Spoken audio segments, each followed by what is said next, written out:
C'est interdit. Moi, j'ai vu quelqu'un au Katanga, mes amis.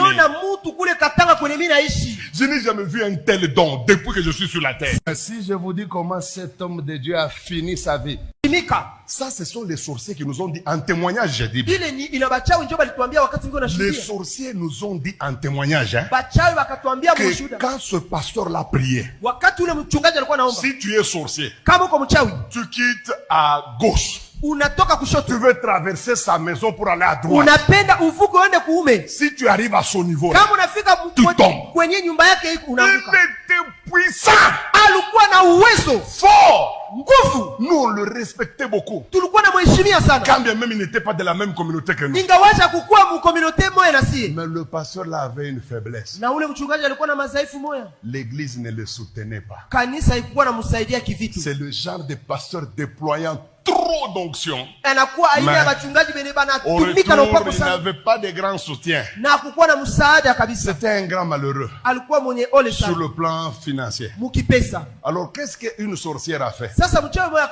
Elle a fait comme si elle voulait se convertir. Le pasteur prêchait le dimanche. Il a demandé à ceux-là qui croient au Seigneur Jésus de passer. Elle est passée. Et ayant compris que dans cette église, on ne soutient pas l'homme de Dieu, comme elle avait l'argent, elle a commencé à soutenir. Imaginez, vous avez déjà fait par exemple 23 ans de ministère. Vous n'avez jamais vu $100. Mais quelqu'un vous amène du coup comme ça $1000. Tellement qu'elle faisait des dons. Elle a fini par gagner le cœur du pasteur. Le pasteur était strict, hein? Mais il a ouvert la porte à cette femme. Maman pasteur. À l'époque, imaginez-vous. À l'époque, ce n'est pas. Dubaï, ça n'existait pas. À l'époque, c'était Nigeria. La maman pasteur, là, on l'a initié à ce commerce. La femme, la sorcière, l'a menée là-bas. Bref, la vie de la maison a changé. Tellement que le couple avait confiance en elle. Ils ont ouvert même leur chambre à coucher. La sorcière là venait travailler. Et puis, vu son statut, hein, voir une femme de distinction à son époque là, venir torchonner, laver la maison du pasteur. Pour le pasteur, c'était une forme d'élévation. Le diable reste diable. Un jour, maman pasteur est au Nigeria, mes amis. La maman, la sorcière entre guillemets, s'amène chez le pasteur. Elle lui présente ses problèmes. Alors, ouais, le pasteur était très prudent, hein? Puisque l'église était à peu près à 100 mètres de sa maison. Le pasteur regarde, il est 20h. Ma femme n'est pas là. Prier avec elle, c'est pas bon. Allons à l'église, puisque tu vois l'église, il y a des fenêtres, ça se voit tout ça. Bon, ils sont allés là-bas prier. Ils ont prié de 20h jusqu'à minuit. Alors le pasteur a compris qu'il pouvait se reposer. Il dit à la femme, comme ça je te laisse ici, moi je vais dormir sur moi. La femme lui dit ça va. Alors remercions Dieu.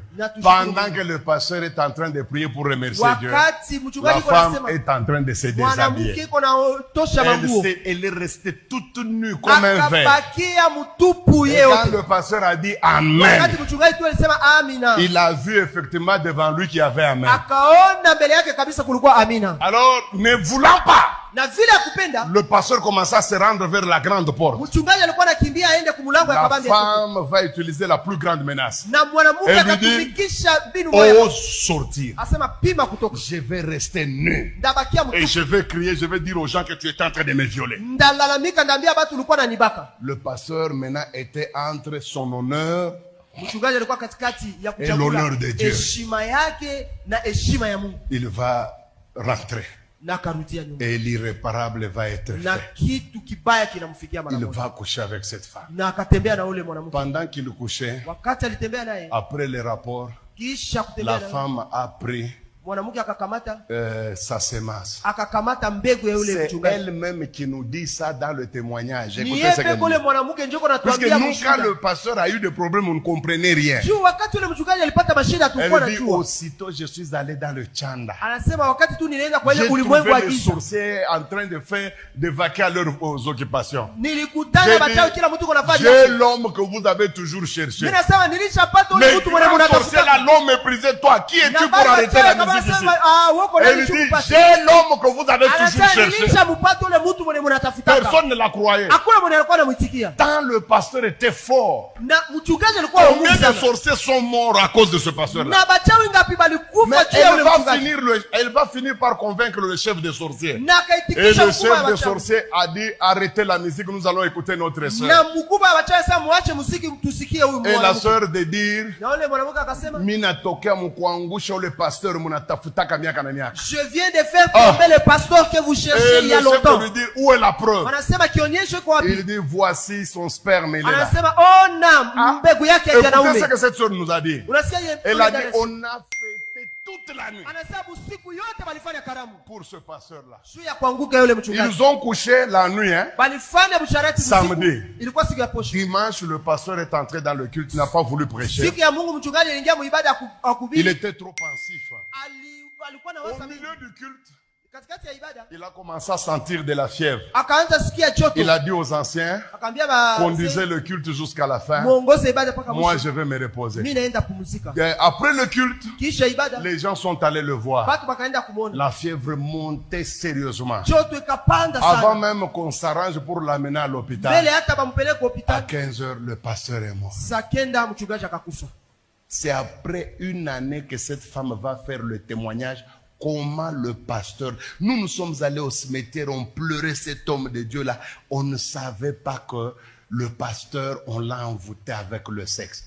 Le sexe tue. Le sexe déséquilibre. Ne fait